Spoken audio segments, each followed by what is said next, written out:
السلام علیکم۔ ان لوگوں کو رشتے بچانے سے کوئی مطلب نہیں ہوتا جن کو اپنی مطلب سے مطلب ہوتا ہے۔ اکثر حالات میں ناکامی کی وجہ یہ ہوتی ہے کہ آدمی فوراً کامیابی چاہتا ہے۔ آپ کی منزل وہاں تک ہے جہاں تک آپ کی ہمت نہیں ہارتی۔ اپنی گناہوں پر شرمندہ ہو کر معافی مانگنے پر اللہ تعالی معاف فرماتا ہے۔ انسان تدبیر کرتا ہے جبکہ کامیابی اللہ تعالی کے ہاتھ میں ہے۔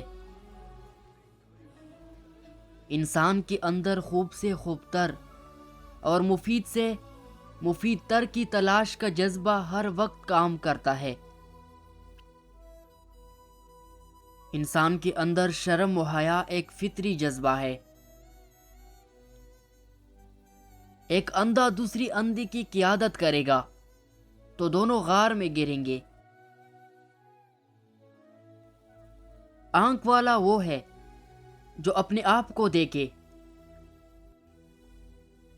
شیطان سب سے پہلے انسانی شرم و حیا پر ضرب لگاتا ہے تاکہ بے حیا ہو کر وہ آسانی سے گناہ کر سکے۔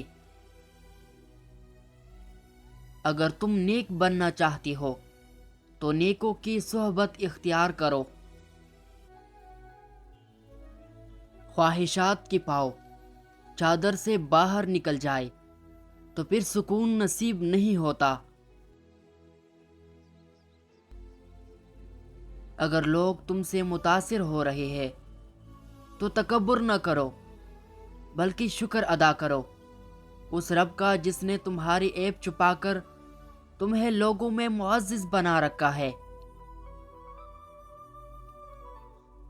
کیوں تمہارا دل صرف ایک شخص کو چاہتا ہے اور صرف اسی کو یاد کرتا ہے؟ تو سمجھ جاؤ تو پھر آپ کے لیے ضروری ہے کہ آپ دعا میں رب سے اس شخص کو مانگتے رہے، کیونکہ ہمارا رب دعاؤں سے تقدیر بدل دیتا ہے۔